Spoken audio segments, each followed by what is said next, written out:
Ora, eles falam da disputa entre Armênia e Azerbaijão. Ora, estão de olho em algum golpe de Estado no continente africano. Ou no envenenamento de algum opositor do regime russo. Tudo isso posto em perspectiva diante da grande rivalidade do nosso tempo entre China e Estados Unidos. São os podcasts de política internacional que trazem o mundo para milhares de fiéis toda semana. Vem comigo, eu sou a Leila Sterenberg e está começando o Meio Tempo, programa da FGV Comunicação Rio.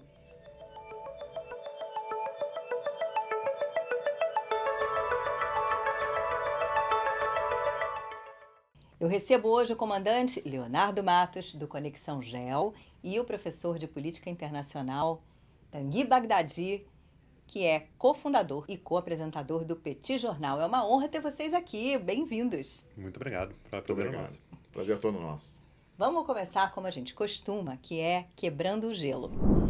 Quem aqui jogava War quando era criança e adorava conquistar Vladivostok?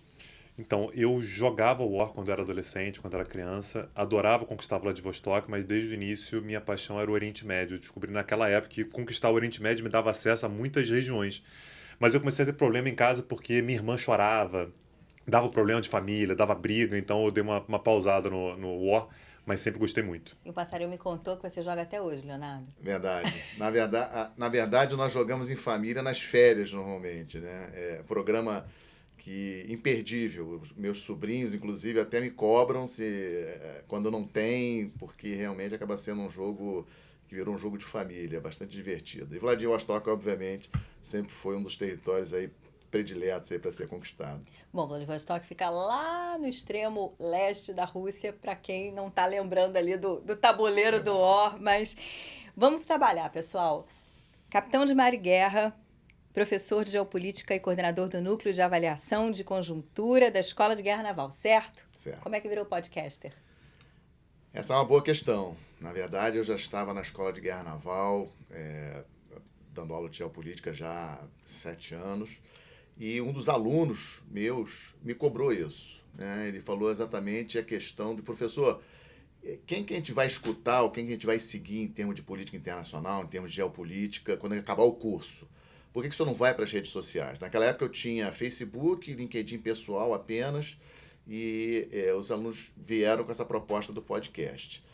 E acabou colando, né? E comecei e continuo dessa forma, de uma maneira bastante, digamos assim, até amadora, né? Só usando o meu próprio celular, não tendo muitos recursos técnicos para fazer um programa digamos assim, com mais sofisticação. A ideia é tentar passar, a ideia inicial era tentar manter os meus ex-alunos conectados com o tema de geopolítica, de relações internacionais. Logicamente que com o passar do tempo isso aí foi expandindo e fiquei feliz de ter conquistado aí outros ouvintes de outras áreas que eu também acho muito importante, outras áreas profissionais, não apenas militares, né? Então o Conexão Gel surgiu por pedido dos próprios alunos meus lá da Escola de Guerra Naval. Sabe que foi um colega meu da Marinha, com quem eu fiz MBA em Relações Internacionais, que me indicou Conexão GEL. E desde então, anos atrás, eu ouço. Tanguy, o teu parceiro no Petit Jornal, Daniel Souza, já nos deu a honra, já veio aqui, participou de um episódio sobre influenciadores de finanças. Como é que vocês viraram essa dupla dinâmica e criaram o Petit Jornal? Então, Leila, tanto eu como o Daniel, a gente já era professor há bastante tempo, a gente dava aula na mesma instituição. E a gente começou a ter uma frustração comum, que aliás é parecida com a história dele também, que era a vontade de falar para além da sala de aula. Então a gente dava aula, tinha um determinado programa a ser seguido, as coisas estavam acontecendo no mundo, né? Foi a época que estava começando o papo do Brexit, e a gente queria falar sobre aquilo, coisas acontecendo no Oriente Médio, coisas acontecendo no leste europeu.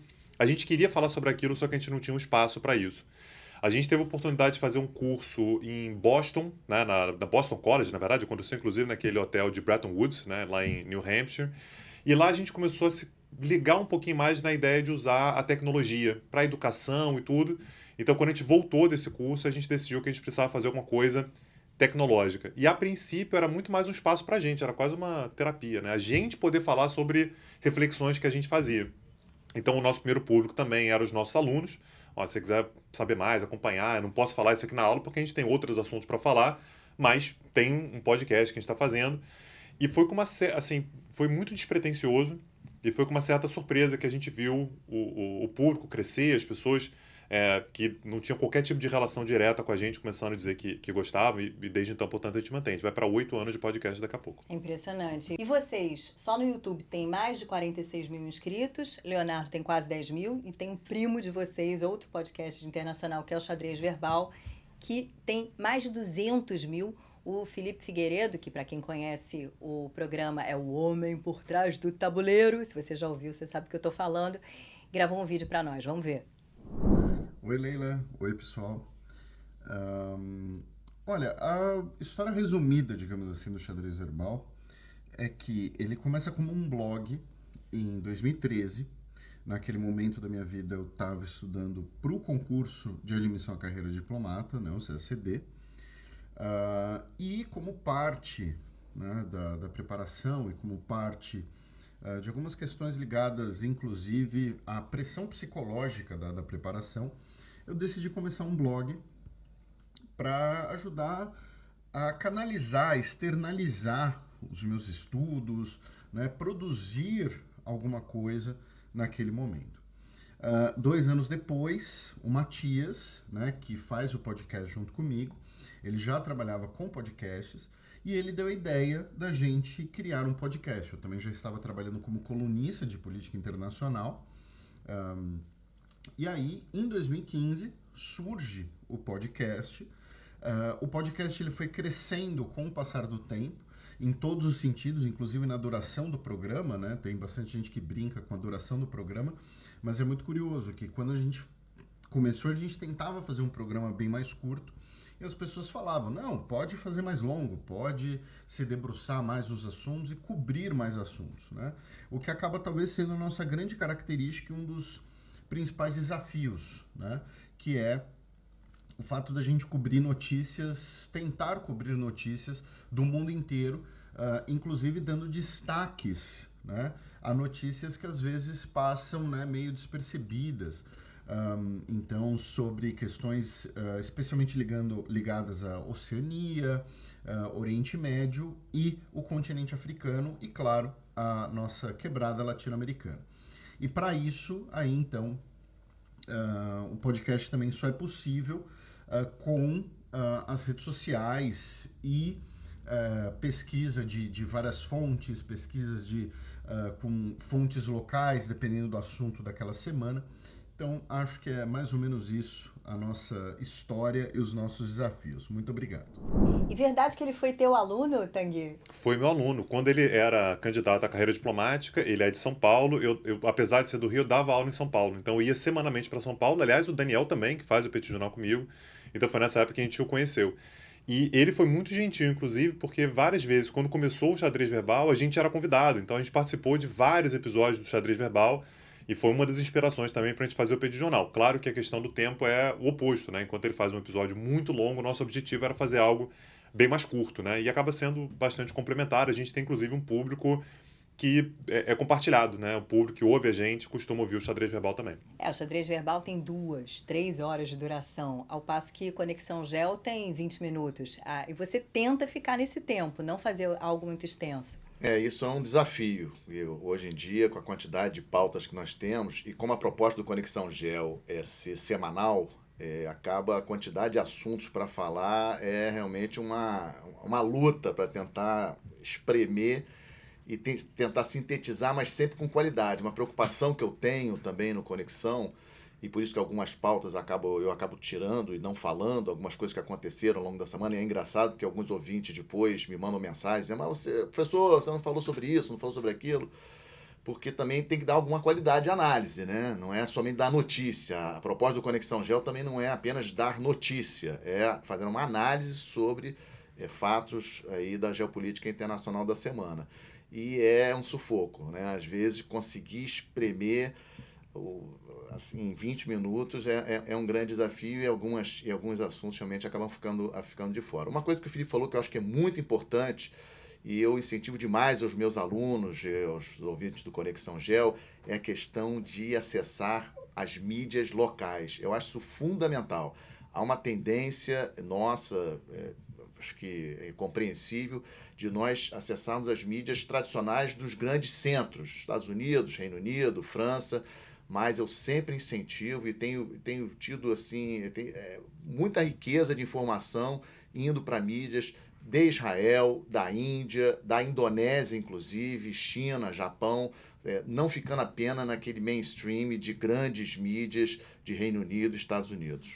É um fato que tem pouco espaço para noticiário internacional na imprensa tradicional, nos canais de TV, até porque a nossa política acaba mobilizando um bocado. E aí é nesse filão que vocês entram, né?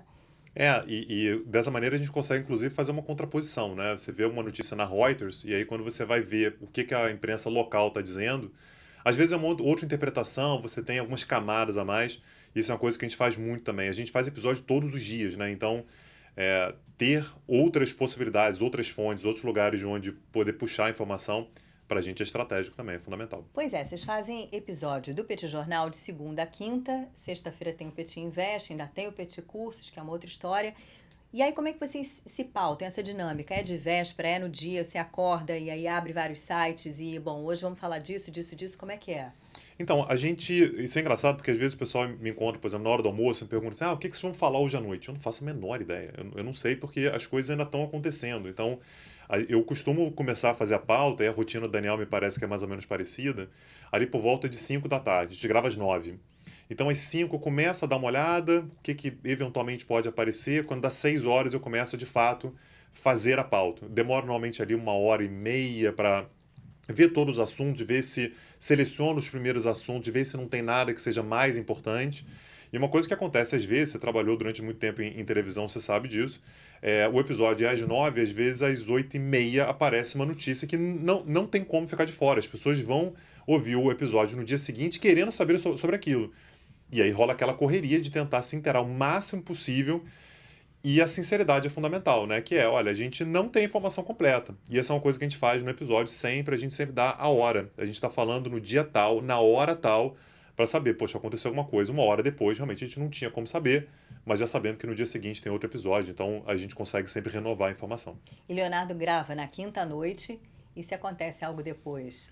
Tem que gravar de novo. Pela madrugada dentro. Pela madrugada dentro. A proposta como a proposta do Conexão Gel é ser semanal, e sempre às sextas-feiras, né, eu habituei o público, digamos assim, e me programei para divulgar nas mídias, né, no YouTube, Spotify, etc., às 6 horas da manhã de toda sexta-feira. E isso acaba sendo um desafio, porque depende muito de onde eu estou na quinta-feira, né? Às vezes eu estou no Rio de Janeiro, normal, mas às vezes eu estou em viagem. Eu já tive situações de gravar na Islândia, em congressos internacionais fora do Brasil, com fuso horário diferente, e isso é um desafio muito grande. O Tanguy falou uma coisa que é um problema que eu tenho na questão da notícia, porque ela é muito dinâmica. Quando aconteceu o ataque entre Israel e Irã, por exemplo, eu me lembro bem que aconteceu depois do horário que eu já tinha gravado, eu tive que gravar novamente de madrugada, para poder já estar disponível a partir das 6 horas da manhã. E por conta até dessa questão do dinamismo das notícias, no ano passado nós criamos o Minuto Conexão Gel, que é um vídeo que eu faço aleatoriamente, não é regular, não consigo fazer todos os dias, mas tenho tentado fazer quase todos os dias. Não consigo fazer todos os dias, mas quase todos os dias, mais ou menos 1 minuto e meio, 2 minutos, 2 minutos e meio, sobre algum tema específico daquele dia que eu achei relevante, para tentar, obviamente, manter aí a fidelidade do canal e também o público informado. Mas não consegui ainda ter a regularidade que o Tanguy consegue aí no Petit Jornal, de fazer de segunda a quinta. E esse minuto, ele vai para Instagram, vai para o YouTube, para os Shorts? Instagram e YouTube. Porque esse é vídeo, né? O Conexão G é a proposta inicial e nesses 5 anos somente áudio. E desde o ano passado eu criei esse Minuto Conexão Gel, esse sim que é vídeo. E sábado e domingo sempre tem, eu sempre faço sábado e domingo vídeo. E durante a semana, dependendo da notícia, se tem uma grande notícia que eu considero importante, aí eu gravo normalmente no final do dia, 7 horas da noite, e já divulgo. Eu gravo e imediatamente depois eu já divulgo o Minuto. Verdade que é a esposa que sobe para o YouTube? Você já está revelando um segredo Pois familiar. é, não é? Isso é um segredo familiar. Era para ser off the records. Era para ser off the records, mas é verdade, né? Mas as pessoas adoram esses bastidores. Não, mas é verdade. Ela me ajuda demais nessa parte de YouTube, Spotify, e até pela questão aí da expertise dela na área de informática. E ela é fundamental aí para o Conexão Gel, sem dúvida. Então, produto familiar, muito Produto legal. familiar, pois é. E a gente, com relação a essa questão da notícia de última hora, a gente se acostumou, por exemplo, as coisas acontecem às vezes sábado, domingo, né? Segunda-feira, sei lá que horas, a gente faz um episódio extra.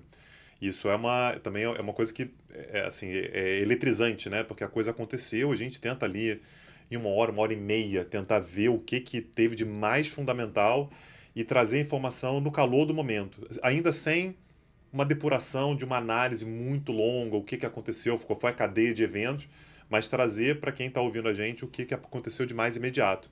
Isso é algo que dá para ver que o pessoal aprecia bastante, assim, que tem uma valorização de estar ali na hora que a pessoa está desesperada lendo aquilo, que tem algo ali que a pessoa já pode consumir. Hoje em dia vocês já monetizam, estão Monetizamos. cheios de anúncios, tem imobiliária, analista de investimento, tem até roupa tecnológica, curso de inglês e por aí vai.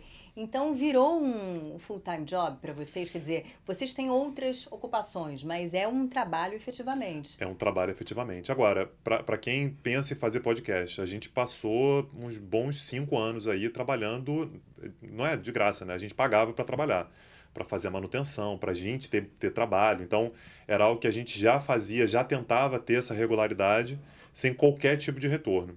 E ainda bem que a gente fez, né? Porque atualmente é uma fonte também de financiamento para a gente. Então, acaba sendo, de fato, um trabalho. Eu considero que é um dos meus empregos, é, de fato, o Petit Jornal. E de onde é que vem mais recursos? São os apoios dos ouvintes ou são os anúncios? É bem dividido, né? Então a gente tem os apoios, né? Isso é um agradecimento enorme que a gente tem que dar. O pessoal apoia porque gosta, porque compra a ideia do projeto. Os patrocinadores, claro, para a gente são fundamentais também. E a gente tem um outro projeto que é o que dá um prazer enorme para a gente, que é o Petit Cursos, né? O Petit Curso, ele é como se fosse o contrário do podcast. Podcast a gente tenta sintetizar tudo em muito pouco tempo, né? É o desafio que você tem também, né? Então a gente tenta fazer episódios de 30 minutos todos os dias, com 6 pautas, né? São 6 assuntos que a gente fala por episódio. Então, o curso é o momento no qual, por exemplo, semana passada agora, a gente deu uma aula sobre Mohammed bin Zayed, só sobre ele. Então, quem é, o que são os Emirados Árabes Unidos, qual o papel dele, qual a relação dele com o Mohammed bin Salman, da Arábia Saudita. É uma coisa que no podcast eu não tenho espaço para fazer. Eu consigo falar durante 1h30 sobre isso e com um público de alunos bastante fiel também. Leonardo, com que personalidade da política internacional você gostaria de ter meia hora de conversa, tomar um café, fazer uma entrevista? É um Zayed da vida? É o Putin? Quem é? Só uma não, né? Podiam ter várias, né? Mas eu peço a você para escolher 2, porque realmente são 2 líderes que enigmáticos e com muito tempo de liderança nos seus países, que é o Putin e o Xi Jinping. Eu acho que se eu tivesse 30 minutos de Putin e Xi Jinping, seria realmente um momento impressionante, porque eles são figuras assim que você tem que ler muito, tentar ler nas entrelinhas do que eles falam, dos pronunciamentos, das posturas, das decisões, e por que tirou o ministro da Defesa agora, por que não tirou antes, a relação dele, do Putin, por exemplo, com o Prigozhin, que era o chefe do grupo Wagner, e até o momento, no ano passado, antes daquele motim, a gente tinha os dois com uma boa relação até de amizade, um histórico de amizade. Então, sem sombra de dúvidas, tentar entender quem é esse Putin na verdade, e no caso do Xi Jinping também, que sem sombra de dúvidas é um líder importantíssimo no sistema internacional, no seu 3º mandato, e gostaria demais. Seria uma experiência fantástica, sem sombra de dúvida. E você, Tanguy? Eu acho que o Putin e o Xi Jinping estão nos Top favoritos 5 aí, de todo mas eu mundo. vou tentar ser um pouco mais criativo. O MBZ, né, porque a gente está falando sobre um país pequeno, né, que são os Emirados Árabes Unidos, e tem um cara muito poderoso, né? Ele basicamente é o dono dos bastidores ali. Então é uma figura que me impressiona, é uma figura que me gera muita curiosidade. E eu ficaria, talvez aqui seja surpreendente, mas o Biden, né? Assim, é o presidente dos Estados Unidos, eu acho que ele tem uma série de fraquezas, uma série de fragilidades, mesmo assim, ele é o presidente dos Estados Unidos. Eu acho que não tanto pela admiração da força dele, mas pela curiosidade para saber como é que pensa um líder como Joe Biden no cenário que ele está, dificuldade eleitoral que ele certamente vai passar esse ano agora. Então seriam minhas duas opções. Esse ano tem muita pauta, né? Porque o que tem de Muita. eleição mundo afora, e a eleição americana, obviamente, que é a eleição desse ano. Será que ele se reelege, hein, Leonardo? Olha, é difícil dizer hoje, seguindo aí as pesquisas de opinião dos Estados Unidos, apontam que nos estados que eles chamam de swing states, o Trump leva as eleições em novembro. E pelo tudo que nós estamos escutando, né, dos analistas americanos, eu acho que, se não tiver nenhuma novidade, eu acho que o Trump leva as eleições em novembro. E aí eu acho que a gente já pode até começar a discutir o mundo no segundo Trump, né? Eu acho que o grande desafio dos analistas e dos governantes é como lidar e como analisar, no caso da gente, né? Como analisar o mundo com os Estados Unidos, com o Trump, num segundo mandato. Acho que, sem sombra de dúvidas, né? Os Estados Unidos, a maior potência econômica, militar do planeta. Você está totalmente correto de querer entrevistar o Biden, também acho que seria bastante interessante. E pensar num segundo governo do Trump é um grande desafio e está chegando perto, né? Nós estamos aí a menos de 6 meses das eleições americanas. Além dessa variável, há outras, né? Você tem, por exemplo, o avanço da extrema-direita, muitas vezes anti-europeia, na própria Europa.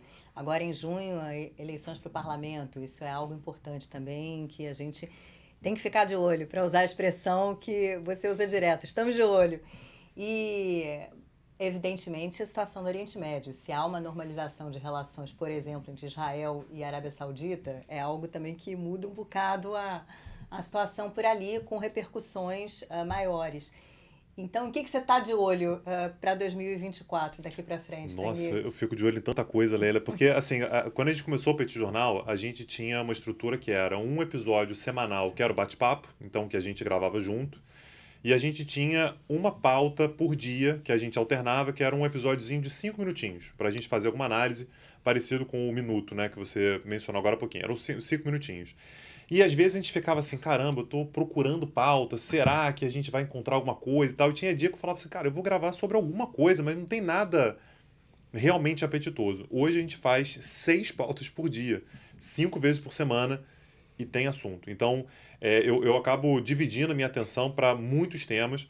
O tema do meu coração sempre é o Oriente Médio, é o tema que, enfim, da minha formação, o tema que eu mais gosto, é o tema que eu mais me sinto à vontade. Mas assuntos europeus, assuntos latino-americanos, o que acontece nos Estados Unidos. Fiz uma pauta semana agora sobre Nova Caledônia. Eu nunca imaginei que ia falar sobre Nova Caledônia, mas está lá, está pegando fogo, a gente tem que trazer também. Então, essa é uma delícia, né? Que é o fato de que a gente acaba tendo a possibilidade de não ser monótono nunca. A gente pode falar sobre muitos assuntos e sempre tem muita coisa acontecendo. A França e a Nova Caledônia, França, né? Nova Caledônia, Mas é exatamente. interessantíssimo, sem dúvida, porque tudo é pontinha de iceberg, né? Você vai isso. destrinchando um assunto em algum lugar remoto e aí você vai vendo tudo que tem a ver. Pessoal, esse é o ponto da conversa em que a gente bota a inteligência artificial para falar conosco. Eu perguntei ao ChatGPT quais serão as consequências da rivalidade entre Estados Unidos e China. O meu prompt foi um pouquinho melhor que esse, eu dei umas indicações ali para o ChatGPT e ele respondeu o seguinte: a rivalidade entre Estados Unidos e China pode ter várias consequências, dependendo de como as tensões se desenrolarem. Até aí tudo bem, a gente já sabe. E ele deu 3 cenários possíveis. Protecionismo comercial crescente, ambas as nações podem aumentar tarifas, impor restrições comerciais, resultando numa guerra comercial prolongada. Já está rolando isso, né? Isso poderia desacelerar o crescimento econômico global, aumentar os custos para consumidores e empresas, forçar países a escolher lados, afetando cadeias de suprimentos internacionais. Proxy Wars. Poderíamos ver um aumento em conflitos indiretos, onde aliados de ambos os lados se enfrentam em regiões estratégicas. A África, por exemplo, com suas riquezas minerais, o Sudeste Asiático, com suas rotas marítimas críticas, podem se tornar palcos de disputas intensas financiadas e apoiadas por Washington e Pequim. Conflito direto sobre Taiwan. Um dos cenários mais preocupantes é um conflito direto por Taiwan. Se a China tenta reunificar Taiwan à força, os Estados Unidos poderiam intervir militarmente para defender a ilha. Isso não só resultaria num conflito devastador na região do Indo-Pacífico, mas também poderia envolver outras potências mundiais, levando a um confronto global de grandes proporções. Esses cenários destacam a complexidade e o potencial de escalada da rivalidade sino-americana, afetando a economia global, a estabilidade regional e a paz mundial. Então, de 0 a 10, professores, o que você achou? Nossa, eu dou a nota 3 pela falta de criatividade. Um horror. Não, porque o primeiro eu acho totalmente possível, né? Quando a gente fala sobre protecionismo, de fato, isso aí, olhando para o governo Trump, né, a gente já sabe que essa é uma possibilidade. O próprio governo Biden não é exatamente o governo mais liberal. A guerra dos chips já rola, né? Já rola, exemplo, pois é, né? já está acontecendo. Agora, o segundo ponto aí, que é proxy war, não acredito nisso, realmente não consigo imaginar. Os Estados Unidos se envolvendo em guerras em outros lugares é perfeitamente factível, mas não é o perfil da China. A China nunca deu muitas demonstrações nesse sentido. E quando fala sobre um confronto em Taiwan, me parece meio chover no molhado. Pode ter, mas na realidade vai ter. Eu não consigo imaginar que você tem um confronto direto envolvendo assim, Taiwan, uma intervenção americana. Então, pela falta de criatividade, vou dar um 3,5 para ver se recupera na segunda prova. Ó, não vai passar de ano, ChatGPT, sinto informar. Olha, eu já dava uma nota melhorzinha. Eu já dava um 5,5. Se fosse na vista de prova, eu aprovava com 6. Fica em prova final, mas passa. Porque, na verdade, os temas internacionais são realmente complexos e a gente tem que tomar realmente muito cuidado com o ChatGPT e com a inteligência artificial. E uma coisa para a gente questionar é que a tendência é melhorar. A tendência realmente é a inteligência artificial começar a abastecer, digamos assim, de informações, de análise, refinar a análise, e no futuro nós temos aí análises melhores. Eu concordo com o Tanguy, que eu acho que na parte de proxy war não vejo proxy war entre China e Estados Unidos. Mais diferente dele, me preocupo muito com a questão de Taiwan. Eu acho que o Xi Jinping ele vai querer deixar um legado, né, ser aí realmente um novo Mao Tse-tung. Ele já mudou a Constituição da China para poder ser reeleito, né, para poder ter o terceiro mandato e não ter mais limitação no mandato dele lá na China. E Taiwan, sem sombra de dúvidas, eu acho que é um objetivo. E não vão conseguir conquistar Taiwan pelo soft power, ou seja, tentando convencer os taiwaneses a se tornarem chineses, porque eles já são taiwaneses desde 1949. E eu acho que em algum momento, quando a China estiver realmente em condições militares para fazer um conflito rápido, eu acho que a China vai invadir Taiwan militarmente e acho que os Estados Unidos não vão reagir. Eu sei que é polêmico, mas acho que os Estados Unidos não vejo um navio de guerra dos Estados Unidos atacando um navio de guerra chinês por causa de Taiwan. Por isso que os Estados Unidos estão incentivando a construção de novas indústrias de semicondutores para que Taiwan se torne menos importante em termos aí na área de semicondutores, que é a grande, digamos assim, a grande riqueza de Taiwan são as fábricas lá da TSMC em Taiwan. Então eu tenho muita preocupação de que o conflito de Taiwan vai acontecer, mas eu tendo a achar que os Estados Unidos, para justamente evitar aí uma escalada de um conflito nuclear ou algo desse tipo, os Estados Unidos, nesse caso, até lá eles vão dizer que sim, vão dizer que vão atacar, e se a China atacar, eles vão reagir, vão tentar dar essa mensagem para a China, justamente para evitar que a China ataque. Mas acho que em algum momento a China vai sim invadir Taiwan militarmente e os Estados Unidos não vão atacar a China. A gente podia desdobrar essa conversa para várias direções, né? Tem o papel da Índia nessa história toda, que é muito interessante, tem a nova política de defesa do Japão, que é muito interessante também. Mas já que eu falei de inteligência artificial, a própria disputa entre China e Estados Unidos na seara da inteligência artificial é algo que a gente tem que acompanhar. E não apenas, você falou sobre a Índia agora há pouquinho, a Índia tem que ser colocada nessa equação sempre, né? A Índia, às vezes a gente ainda considera que é meio que uma terceira parte ali, mas muito em breve vai ser uma das maiores economias do mundo. Todas as projeções apontam exatamente para a China, Estados Unidos e Índia como as 3 maiores economias do mundo. Sabe, sei lá, quem é que vai chegar na frente no final do século. Imagino que, claro, os Estados Unidos têm uma grande vantagem, mas não é uma liderança tão óbvia assim. A Índia, ela tem uma rivalidade com a China, mas tem alguns pontos de similaridade com a China também. Fazem parte dos BRICS, podem eventualmente se voltar contra uma determinada ordem estabelecida, que acaba sendo muito rígida para os próprios indianos. Tem uma boa relação com os Estados Unidos. A posição indiana é uma posição muito interessante, né? Uma posição muito instigante. Aliás, quando a gente falou sobre os líderes, longe de ser alguém que eu gostaria de ter como amigo, mas o Narendra Modi é uma figura interessantíssima, né? Você pega ali a história de vida dele, você pensa como é que ele está moldando a questão étnica, religiosa dentro da Índia.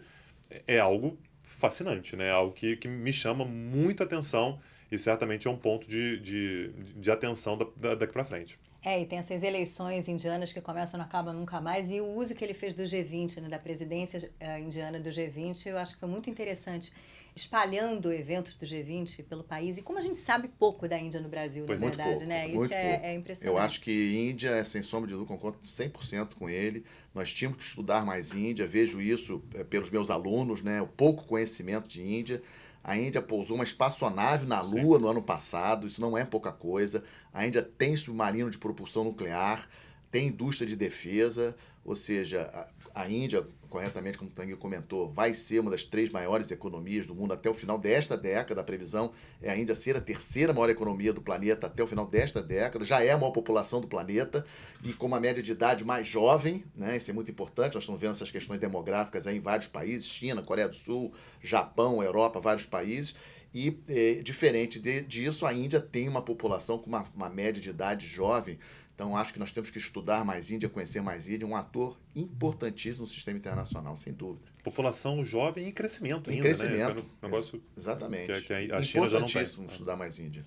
Meninos, a gente está caminhando para o fim. Vou pedir para vocês darem dicas de outros podcasts, além dos respectivos, naturalmente, mas o que você ouve, o que você recomenda para quem está acompanhando aqui esse nosso papo, Tanguy? Nossa, eu gosto muito dos podcasts que são temporada única, né? Então, tô terminando de ouvir um agora da CBN, por exemplo, sobre a ditadura militar, que eu achei muito bem feito, muito bem trabalhado. E dos semanais eu gosto muito do Vira Casacas, né? Do pessoal do Sul, passando por dificuldades enormes. Aliás, gravei com eles recentemente, passando por dificuldades enormes lá, mas conseguem trazer reflexões muito interessantes também. Então fica a recomendação também do Vira Casacas. E gringos? Gosto muito do Daily, do New York Times, gosto demais. Eu acabo circulando bastante, né, por outros podcasts, outras possibilidades, alguns que eu não conheço e tudo, mas o fiel é o Daily do New York Times. Eu gosto muito da Economist também. Eu acho também um baita adoro. podcast. Com certeza. Não, também fico com essas escolhas dele e trago como uma novidade que descobri há pouco tempo, o First Post da Índia, que é um programa diário que tem no YouTube, não tem no Spotify, na verdade é um programa jornalístico que sai no YouTube. E eu gosto demais porque fala de notícias internacionais, mas do ponto de vista da Índia. Então, fugindo um pouco dessa mídia tradicional, The Economist é excelente, The Daily também é muito bom, a própria BBC também tem um podcast diário, são 2 podcasts que a BBC tem por dia. Para quem está querendo justamente ter as novidades do dia, o da BBC é um que eu gosto muito, mas assim, para a gente escutar de uma maneira diferente, o First Post para mim foi uma descoberta. Descobri no ano passado, tem no YouTube, não tem ainda no Spotify, e tem um programa, na verdade, de 1 hora de duração, diário, e traz justamente a perspectiva indiana do cenário internacional. Eu gosto bastante. Dica ótima. O Haaretz tem um inglês, umas entrevistas em inglês muito legais também. Assim. Eu estou estudando hebraico, mas ainda não consigo ouvir a programação em hebraico ali do Haaretz. Um dia chego lá. Em termos de analistas internacionais, só para não esquecer, também gosto muito de acompanhar o Farid Zakaria domingo na CNN. Excelente. O Farid é muito bom. Concordo. Mas normalmente eu acabo escutando ele no Spotify na segunda-feira. Não vejo ao vivo na CNN no domingo, mas na segunda-feira eu escuto Farid Zakaria, que eu acho excelente. E tem uns franceses legais também, a RFI, tem um de Affaires étrangères e tal, tem umas coisas legais. É curioso como é que o estilo é diferente, né? O estilo de podcast que a gente faz aqui no Brasil, que é o estilo que a gente tenta fazer no Petit Jornal, é mais uma conversa, né? Algo mais informal, que eles fazem no xadrez verbal também. Os podcasts europeus, normalmente, eles são o podcast do jornalzão, né? Então, uma coisa institucional, é quase como trazer uma pauta de um telejornal para o podcast, o que tem uma série de particularidades muito interessantes também, né? Normalmente é muito bem montado e tudo. Os podcasts franceses seguem mais ou menos essa lógica. E mais uma indicação, um podcast que eu acho excelente também, é um podcast chamado Slow Burn, que, por exemplo, as 2 primeiras temporadas são sobre os processos de impeachment nos Estados Unidos e pegam, de fato, ponto a ponto, movimento a movimento. Então, você entra naquele processo ali de impeachment do Nixon, por exemplo, é muito bem contado, vale a pena demais. E outro, juro que é o último, Revolutions. Esse também é de um inglês, se eu não me engano, e que pega grandes revoluções que aconteceram ao longo da história e destrincha essas revoluções.